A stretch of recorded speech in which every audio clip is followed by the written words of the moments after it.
ছাগলের গোশত হালাল না হারাম? কুকুরের গোশত হালাল না হারাম? ছাগলের গোশত হালাল করেছেন কে? কুকুরের গোশত হারাম করেছেন কে?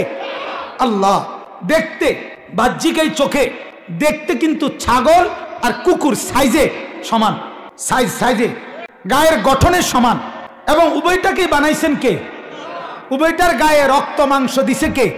তাইলে দোনোটা একই রকম সাইজে, কিন্তু আল্লাহ তাআলা একটাকে বলছেন হালাল খাও, আরেকটাকে বলছেন হারাম খেও না। যার কারণে আপনি ছাগল খান গোশত, কিন্তু কুকুরের গোশত আপনি খান না, হারাম। তাহলে আল্লাহ বলার কারণে ছাগলের গোশত খান, আল্লাহ বলার কারণে কুকুরের গোশত খান না। তাইলে আল্লাহ বলার কারণে ব্যবসা করেন, তাহলে আল্লাহ বলার কারণে সুদ ছাড়েন না কা? কথা বলেন না কেন? তাইলে যেই ব্যক্তি আল্লাহ বলার কারণে কুত্তার গোশত খায় না, অথচ আল্লাহ নিষেধ করার কারণেও সে সুদ খায়, তার কাছে সুদ আর কুকুরের গোশত বরাবর হয়ে গেল, বরাবর। প্রথম ভাগে হলো এমন কিছু বিষয় যেগুলোর উপরে বিশ্বাস করতে হয়, আল্লাহর প্রতি, ফেরেশতাদের প্রতি, নবী এবং রাসূলদের প্রতি, আল্লাহ তাআলার পক্ষ থেকে প্রেরিত আসমানি কিতাবসমূহের প্রতি, আখিরাত দিবসের প্রতি, কবর থেকে পুনরায় উঠানো হবে এটার প্রতি, তাকদীরের ভালো মন্দ আল্লাহর পক্ষ থেকেই হয় এই কথার প্রতি, এগুলো ঈমান, আকায়েদ, বিশ্বাস, এগুলোর বিস্তারিত ব্যাখ্যা জানা, বুঝা, মানা। 2 নাম্বার ইবাদাত, কিছু আমল, ওযু, গোসল, নামাজ, যাকাত, রোজা, হজ, উমরা, দান, সাদাকা, জিকির, তেলাওয়াত, তাসবিহ, তাহলিল ইত্যাদি ইত্যাদি। এগুলো কি বলেন না? আমল, ইবাদাত, এগুলোর বিস্তারিত জানা, মানা। 3 নাম্বার মুআমালাত, লেনদেন। মানুষ মাত্রই সমাজবদ্ধ জীব, মানুষ একাকী থাকে না, মানুষ একাকী চলেও না, মানুষের জরুরত একাকী পূরণ হয় না, সম্ভব। আপনি আপনার যাবতীয় কিছু আপনিই করবেন, জুতাও সিলাইবেন আমনে, তরকারিও করবেন আমনে, ফসলও ফলাইবেন আমনে, হ্যাঁ, কাপড় চোপড় উৎপাদনও করবেন আমনে, সম্ভব না? সম্ভব এটা না। মানুষ সমাজবদ্ধ, এই সমাজের মানুষগুলোই মিলেমিশে একজন আরেকজনের কাজ করে দিচ্ছে, আল্লাহরই কুদরত এটা। নাহনু কাসামনা বাইনাহুম মাঈশাতাহুম ফিল হায়াতিদ দুনিয়া। কোরআনে আল্লাহ বলেন দুনিয়ার জীবনে কে কি উপার্জন করবে, কোন রাস্তায়, কোন জিনিস, আল্লাহ তাআলা বলেন এটা আমি বন্টন করে দেই। এটা বড় আশ্চর্য হয়। আল্লাহ তাআলা মানে এই যে বেটা যে রিক্সা চালা, আল্লাহ তাআলা মানে আমি এটা তার দিলে ঢুকাইছি। ওইটা যে ফ্যাক্টরির কাজ করে, এটা আমি তার দিলে ঢুকাইছি। ওইটা যে জুতা সিলায়, এটা আমি তার দিলে ঢুকাইছি। ওইটা যে সিমেন্টের ফ্যাক্টরিতে কাজ করে, এটা আমি তার দিলে ঢুকাইছি। নাইলে যদি চেয়ারম্যান সাহেবকে দায়িত্ব দেওয়া হয় যে আমনে আপনার ইউনিয়নে মোট 2000 ভোটারের ভোটে আপনি জিতছেন, নির্বাচিত হয়েছেন, এইবার এখানে 2000 ভোটারের নাম লিখে দিল আর বিষয়গুলো লিখে দিল যে জুতা সিলানো, অটো চালানো, সিনজি চালানো, তারপরে দিয়ে ক্ষেত খামার করা, দোকানদারি করা, মুদি দোকান, এরকম একটা একটা করে লিখে দিল। স্যার আপনি বন্টন করে দেন, কে কোনটা করতো আপনি ভাবেন তো। উনি যদি প্রথমে একজনটা কয় যে বিসমিল্লাহ কইয়া শুরু করে, তুমি জুতা সিলাইবা, হাইতে বেটা কি করবো, কি ও চেয়ারম্যান তোমার কি কোথায় কোনো বিবেক দিছে না? তুমি এটা কি বিষয় ফইলাই জুতাটা আমার কান্দে দিলা, তুমি এতটি মানুষের ভিতরে শেষ পর্যন্ত বুঝি আমি কি ভোটটা অর্ধেক দিছি? কথা বলেন না? তাহলে চেয়ারম্যানের 14 গোষ্ঠীও কি করতে পারবে না এগুলো গুছাই দিতে? সুবহানাল্লাহ। রব্বুল আলামিন বলে নাহনু কাসামনা বাইনাহুম মাঈশাতাহুম ফিল হায়াতিদ দুনিয়া। আমি বন্টন করি, আমি বন্টন, আমি আমার বান্দার এক একজনের দিলে এক একটা কর্ম আমি আল্লাহ তাআলা তার দিলে ঝুঁকায়া দেই। কুল্লুন মুয়াসসারুন লিমা খুলিকা লাহু। আল্লাহ নবী সাল্লাল্লাহু আলাইহি সাল্লাম বলেন, যাকে যে জন্য আল্লাহ বানাইছেন, যে কাজ করাবেন, নবীজি বলছেন আল্লাহই তার জন্য ওই কাজটা সহজ করে দেন। আমি সুনামগঞ্জ আপনার গেছিলাম একবার, তো চুন বানায়, চুনের ফ্যাক্টরি গেছি। মানে এটা যেখানে শ্রমিকরা কাজ করতেছে, চুন বানাইতেছে, যেখানে একেবারে মনে হয় যেন জাহান্নামের কুণ্ডলী, আগুন ধাউ ধাউ করে জ্বলতেছে। ওরা এটার কাছের থেকেই দেখি এরকম লম্বা লম্বা লোহার শিক দিয়া দিয়া এটি লারে। আমি মনে হয় ওই মনে করেন ওই গেট, আমি এখানে, এরপরও আমার গরমের হাট লাগে, আমি এর থেকে বেশি যাইতে পারি নাই। তাহলে ওই মানুষটা কেমনে করতেছে বছরের পর বছর? রডের ফ্যাক্টরিতে গিয়ে দেখেন, মনে হবে এটা জাহান্নামের কুণ্ডলী, কিন্তু সেখানেও তো শত শত শ্রমিক কাজ করে কিনা? আল্লাহ তাআলা বলেন এটা আমি করি, আমি তার দিলে দিছি। নাহলে এই জমিনের শৃঙ্খলা, আমার এই পৃথিবীর সব কিছুর প্রয়োজন মানুষের পূরণ করার জন্য আমি বন্টন করেছি, যার ফলে আমার জিন্দিগির, আমার দুনিয়ার সব কিছু সুন্দরভাবে চলতেছে। এটা যদি আমি না করতাম, তাইলে মানুষ কেউ কাউরে দিয়া এটা করানো সম্ভব ছিল না। তো আল্লাহ নবী বলেন, যাকে আল্লাহ যে কাজের জন্য বানাইছেন, মুয়াসসারুন, আল্লাহ তার জন্য এটা সহজ করে দেয়, তার জন্য এটা আরাম বোধ হয়। আরেকজনে বলে, বেটা মানসি নিয়ে এই কাম করে, বেটা হেতে কো ভাই আমি তো আল্লাহর রহমতে করতে আসি, ঠিক কিনা বলেন? এটা আজীব। আমি ব্যক্তিগতভাবে নিজের ছোট্ট অভিজ্ঞতা, যেমন আমার অনেক সময় অনেকে কয় যে হুজুর আল্লাহর দয়া, যে এইভাবে দিনকে দিন সারা মাস রাত্র এইভাবে 3টা 4টায় যে ঘুমান, কেমনে সম্ভব, পারেন কেমনে? আমি বললাম যে ভাই, সবসময় আমি এটা বলি যে ভাই, মূল কথা হলো, যদি আমি পারতাম যে আমি জেগে থাকি, আমি করি, খোদার কসম তাইলে সম্ভব ছিল না। আল্লাহ করায়, এই জন্য সম্ভব, জন্য সম্ভব, মালিকের রহম এটা। তো আমার বলার উদ্দেশ্য হলো, 3 নম্বর কথাটা বলতেছিলাম, মুআমালাত, লেনদেন। মানে আমরা মানুষ মাত্রই কিছু না কিছু পরস্পরের সাথে কি করি? লেনদেন করি। আমি ফসল দিলাম, আপনি টাকা দিলেন, আমি জমি দিলাম, আপনি মূল্য দিলেন, আমি মূল্য দিলাম, আপনি জমি দিলেন। এই যে হাজারো দোকানপাট, হাজারো আইটেমের ব্যবসা পাতি, ক্ষেত ফসল, জমি জমার লেনদেন, এগুলো ইসলামের অংশ। এগুলোর ব্যাপারেও ইসলামের বিধান আছে। এগুলো জানা আমাদের উপরে জরুরি, আমাদের উপরে ফরজ। এটাকে বলে মুআমালাত, এটা ইসলামের অংশ। তাহলে 1 নাম্বারটা হলো আকায়েদ, বলেন তো। 2 নাম্বারটা হলো ইবাদাত, বলেন। 3 নাম্বারটা হলো মুআমালাত।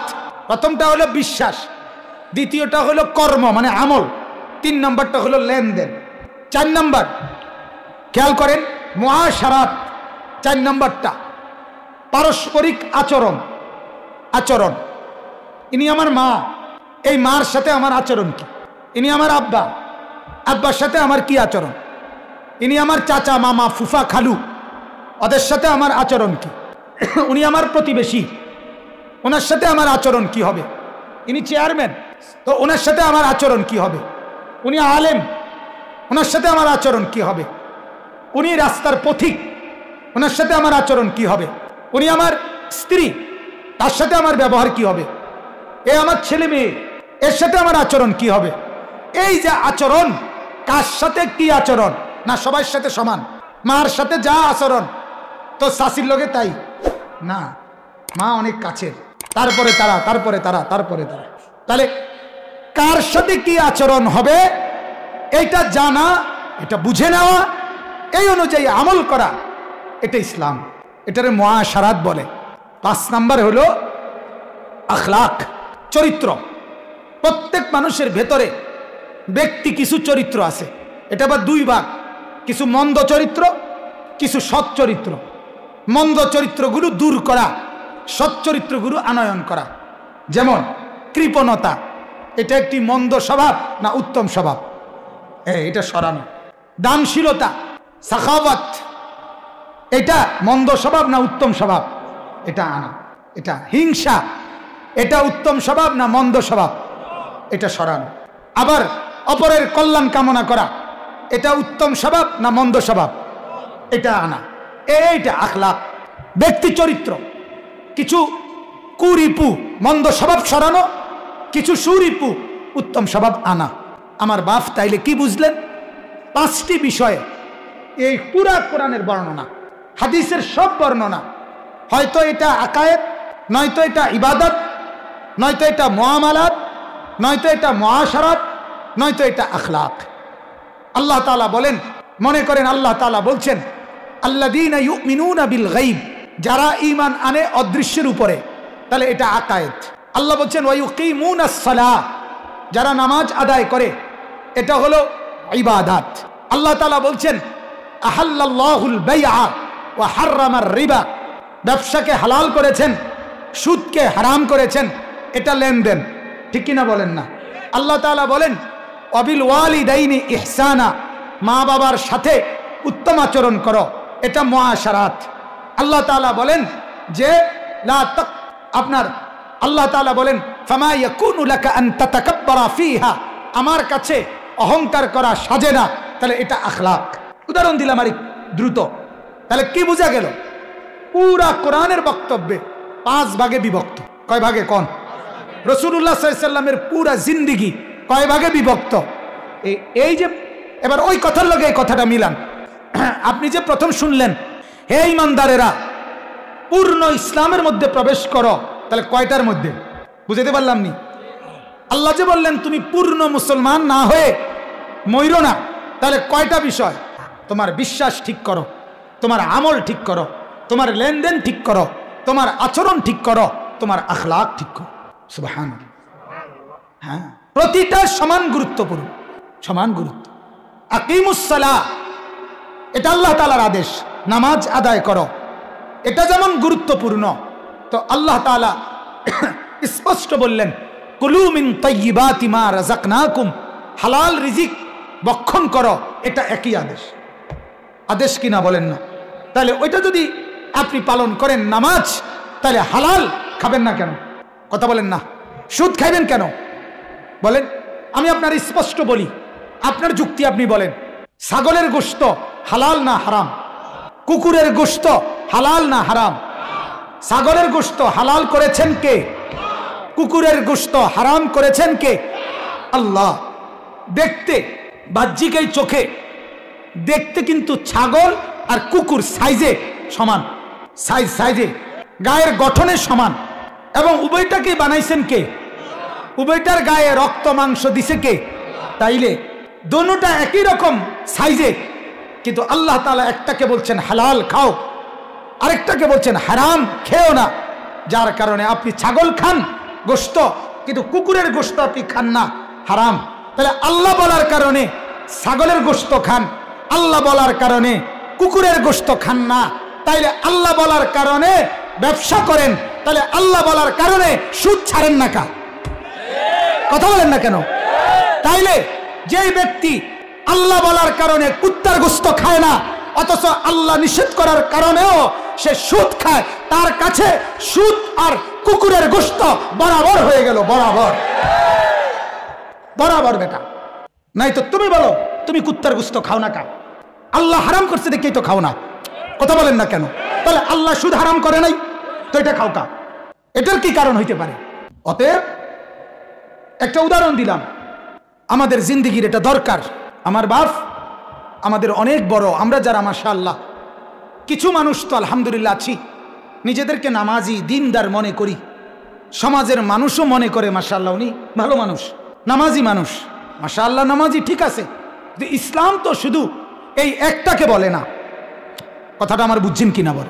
আপনি নামাজি মানুষ, আমিও বললাম আপনি নামাজি, আপনি প্রথম কাতারেই নামাজ পড়েন, ঠিক আছে, এটা তো আমি মানছি, এটাতে ভালো কথা।